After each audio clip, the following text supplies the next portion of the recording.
নমস্কার, নিউজ প্রাইমে আপনাদের স্বাগত। আমি সঞ্জয় রয়েছি আপনাদের সাথে। এই মুহূর্তে আমরা রয়েছি শ্যামনগরের রবীন্দ্র ভবনে, যেখানে আজ 6th all India invitation karate championship আয়োজক আয়োজক all India Shotokan karate academy অর্থাৎ AISKA এবং all Bengal sports karate-do association. এই মুহূর্তে আমার সঙ্গে যিনি রয়েছেন তিনি এই AISKA অর্থাৎ অল ইন্ডিয়া শোতোকান ক্যারাটে একাডেমির ফাউন্ডার প্রেসিডেন্ট এবং ABSKA অর্থাৎ অল বেঙ্গল স্পোর্টস ক্যারাটেডো অ্যাসোসিয়েশনের senior vice president Shihan Biswajit Haldar. কথা বলে নেবো তার সাথে। শিহান, প্রথমত নিউজ প্রাইম আপনাকে স্বাগত। নমস্কার। আজকে এই যে রবীন্দ্র ভবনে all Bengal open invitation karate championship, এটা ষষ্ঠ হচ্ছে। কত প্রতিযোগী এখানে অংশগ্রহণ করছে এবং কি কি ক্যাটাগরি আছে? প্রথম কথা বলি, আমি যখন টুর্নামেন্টটা করাবো তখন আমি বলেছিলাম যে 180 থেকে 200 বাচ্চা নেব। তো সেখানে আমাদের ফুলফিল হয়ে গেছে, আর আমি তার বেশি বাচ্চা আমি নিইনি। দ্বিতীয় কথা হচ্ছে যে আমাদের বয়েজ গার্লস মিলিয়ে হয়েছে। বয়েজ 6 ইয়ার, গার্লস 6 ইয়ার, 6 ইয়ার, 8 ইয়ার্স, 10 ইয়ার, 12 ইয়ার, 14 years, 16 years, above 16 years open category এই ইভেন্টে খেলাটা হচ্ছে। তার মানে এখানে তো রাজ্যের বিভিন্ন জায়গা থেকে এসছে, বিভিন্ন জেলা থেকেও এসছে। বিভিন্ন জেলা থেকে এসছে, যেমন আমাদের উত্তর 24 পরগনা আছে, কলকাতা আছে, সাউথ 24 পরগনা আছে, নদিয়া ডিস্ট্রিক্ট আছে, হুগলি ডিস্ট্রিক্ট আছে, হাওড়া ডিস্ট্রিক্ট আছে, বীরভূম ডিস্ট্রিক্ট আছে। তো এরকম বিভিন্ন ডিস্ট্রিক্ট থেকে সব পার্টিসিপেট অংশগ্রহণ করেছে। সবচেয়ে কম বয়সের প্রতিযোগী বয়স কত, আর সবচেয়ে বেশি বয়সের প্রতিযোগীর বয়স কত? বেশি বয়সের প্রতিযোগীর বয়স বলতে তার মানে আনলিমিটেড, সে যত বয়সেরই হতে পারে, যেটা ওপেন খেলা হচ্ছে। আর সবচেয়ে কম বয়সের প্রতিযোগিতা হচ্ছে বিলো 6 ইয়ার্স। এখানে কি 6 বছরের নিচেও তো নিশ্চয়ই অনেক বাচ্চা আছে, আর বয়স্ক যেমন ভেটারেন্স বিভিন্ন টুর্নামেন্টে দেখা যায় সেও নিশ্চয়ই আছে। হ্যাঁ, 6 বছর 4 বছরের বাচ্চা আছে, 4 ক্লাসের বাচ্চাও আছে, আবার দেখা যাচ্ছে 30-35 প্লাসেরও বাচ্চা রয়েছে যারা পার্টিসিপেট করছে। শিহান, এখান থেকে একটা প্রশ্ন আসে যে এটা তো KAI affiliated, karate association of India affiliated, কিন্তু আমরা যেমনটা জানি যে কাই অর্থাৎ ক্যারাটে অ্যাসোসিয়েশন অফ ইন্ডিয়া আর কিউ অর্থাৎ ক্যারাটে ইন্ডিয়া অর্গানাইজেশন, দুটো সংগঠনই বা দুটো সংস্থাই দাবি করে তারা অথেন্টিক। এই ক্ষেত্রে কি একটু কনফিউশনের জায়গা নেই বলে আপনার মনে হয়? না, দেখুন, যে যার জায়গা থেকে সে তাই বলছে। আমি বেশি বিতর্কে যাব না। রিসেন্ট যে নেতাজি সুভাষ গেমটা হয়ে গেল, সেখানে কি বেঙ্গল অলিম্পিক অ্যাসোসিয়েশনে ক্যারাটে ছিল? ক্যারাটে ছিল না। তাহলে সেক্ষেত্রে তারা কি করে দাবি করে যে তারা অলিম্পিক অ্যাফিলিয়েটেড? তারা দাবি করতে পারে না। তো ওনারা ওনাদের মতো করে বলছে, আমরা আমাদের মতো করে বলছি। এই হচ্ছে ব্যাপার। স্কুল গেমসে পরপর তো 3 বার আমরা নিয়ে দেখালাম। লাস্ট ইউনিভার্সিটি গেমটাও তো আমরা করলাম।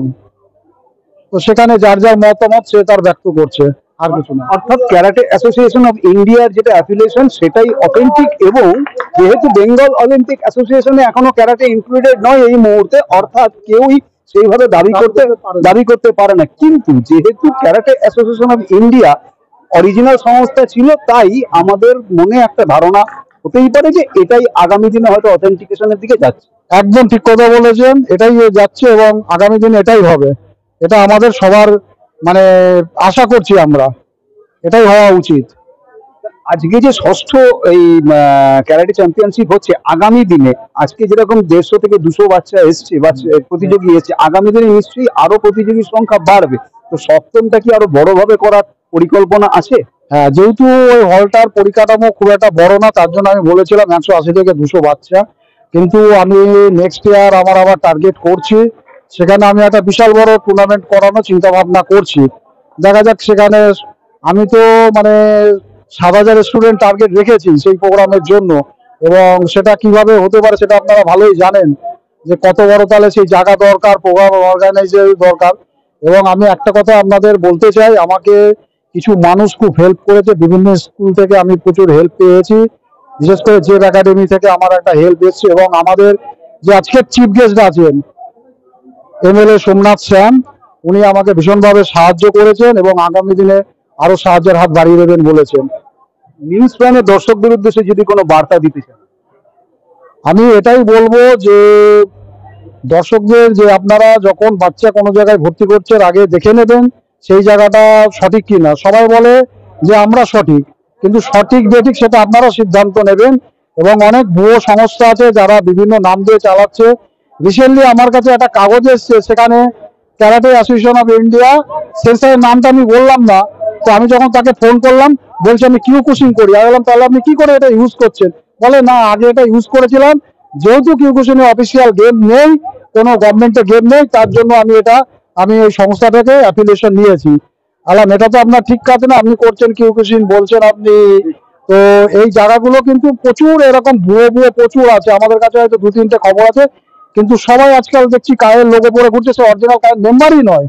আপনারা একটু খোঁজ নিয়ে দেখুন কায়ের অ্যাফিলিয়েটেড মেম্বার কতজন আছে, তাহলে আপনারা বুঝতে পারবেন।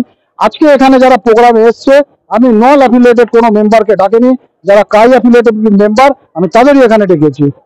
অর্থাৎ যেমনটা সিহান বিশ্বজিৎ হালদার জানাচ্ছেন যে শুনে নয়, নিজেরা যাচাই করে, অর্থাৎ অভিভাবকরা যাচাই করে পরখ করে যেটা original authentic karate association of ইন্ডিয়ার অ্যাফিলিয়েটেড সেই ধরনের সংস্থাতেই আপনারা নিজেদের বাচ্চাদের সেখানে ইনক্লুড করুন, যাতে করে তাদের আগামী দিনটা সুরক্ষিত হয় এবং সঠিক প্রশিক্ষণের মাধ্যমে তারা শুধু রাজ্য নয় দেশ তথা আন্তর্জাতিক স্তরে ভারতের নাম স্বর্ণাক্ষরে লিখতে পারে। ভিডিও জার্নালিস্ট রিয়ার সাথে নিউজ প্রাইমের জন্য সঞ্জয় সাহা, কলকাতা, রবীন্দ্র ভবন।